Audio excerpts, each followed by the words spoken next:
The real estate industry dates all the way back to the 2nd century with a stone carving that depicts a real estate transaction. It was literally set in stone. But real estate as we know it started in the 1900s when real estate brokers began presenting houses for sale and organizations began to form. The Wild West of real estate, 1900s, 1920s. The first records for home sales in the United States began in the late 1800s to early 1900s. The National Association of Real Estate Exchanges, known today as the National Association of Realtors, was founded in 1908 to bring brokers and agents together to sell homes. However, until 1919, anyone could call themselves a real estate broker without any professional licensing or certification. This meant that anyone could place a sign on a property to sell the house, creating a sort of Wild West in real estate. This led to curbstoners, placing signs in front of homes to compete amongst themselves and the brokers, with the seller having to randomly pick a sign in which to help sell their house. In the 1910s, brokers started offering open houses to the public to sell homes. The open houses often spanned for days to weeks, and the homes would be open for 12 hours a day until a buyer was found. The brokers spent all day inside the home, meaning they could only represent one listing at a time. The term realtor was coined in 1916 to identify real estate agents who are members of the National Association of Real Estate Boards and subscribe to its strict code of ethics. In 1919, states began enacting real estate licensing laws to prohibit random people from placing signs in yards and to ensure that the person selling the house is of high moral character and reputation. The National Real Estate Journal presented in 1925 the idea to stage a home fully furnished for open houses so that buyers feel like they are already home, marking the start of using psychology to help sell a home. The industry grows, 1930s, 1980s.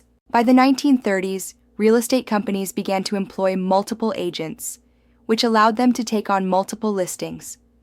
Agents also began to use open houses as personal marketing tools, using contracts they made at open houses to market other listings that might be right for the buyer. After a dip in the market due to the Great Depression, the real estate market boomed in the 1940s and 1950s after World War II, which brought a huge demand for new construction as the soldiers returned home. Agents and sellers listed houses with radio and newspaper ads, and properties weren't on the market long, allowing agents to take on even more listings. Agents began to use smarter tactics to drive buyers to homes in this era, in addition to listing them on the radio and in newspapers. For example, 1952 marks the first record of using incentives to attract buyers when a Dallas realtor selling a model home in a new subdivision offered free soda to visitors and a Cadillac to the buyer. 30,000 people visited the open house. The model homes created at this time also allowed agents to present a finished home to thousands of potential buyers to represent another unit available for purchase. By the 1960s, local multiple listing services, MLS, began to appear state by state, consolidating all of the listings in a specific area in a database. Technology and real estate, 1990s. Today. By the 1990s, property listings became public on the internet, and real estate companies were quick to follow suit. For example, Realtor.com, one of the first real estate websites, started in the mid-1990s. The industry advanced further in 1999 when Homestore.com, now called Move, made an initial public offering that regenerated $140 million, making it the first real estate company to go public.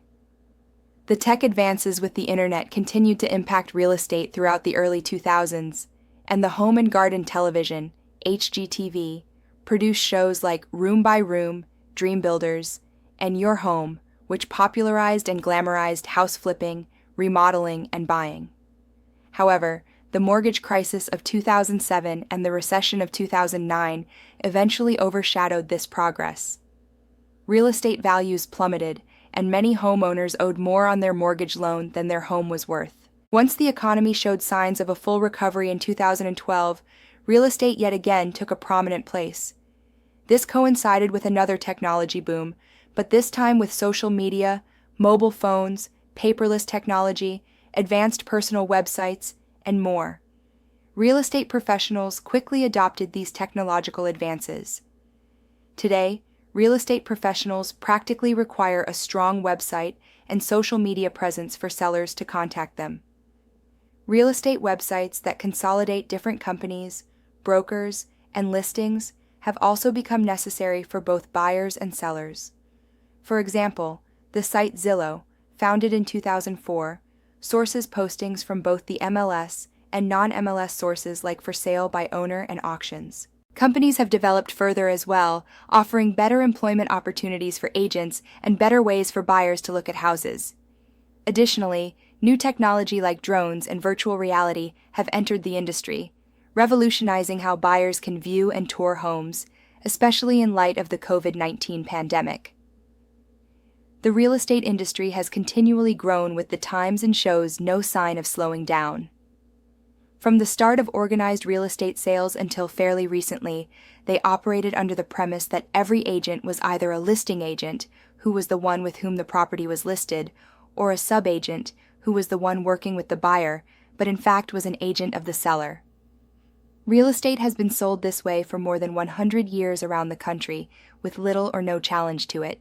Real estate agents in the late 1970s and early 1980s operated as agents on either side of the transaction without ever telling a buyer or seller who they represented and how they represented them.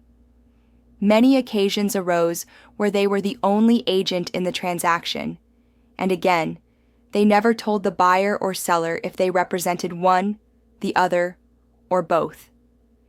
Agents did not disclose this information because they did not need to do it at that time.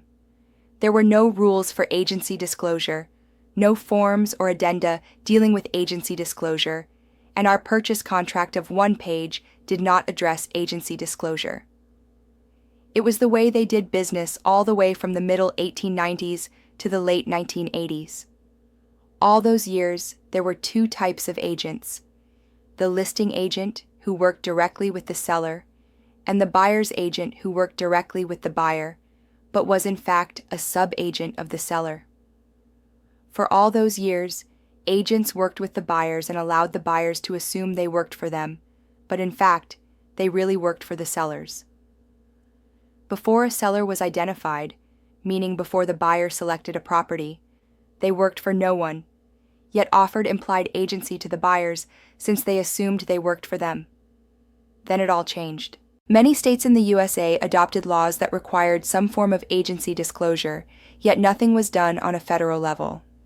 From 1987 to 1990, while some states enacted laws, many real estate commissioners added rules that required some form of agency disclosure. During that same period, we saw the dawn of exclusive buyer representation, where an agent would create a binding agreement with the buyer to represent that buyer, and in many cases, would ask the buyer for both a non-refundable retainer fee and further compensation if the listing agent did not provide it. Some brokers across the country adopted this practice, yet it seemed foreign to most brokers and agents.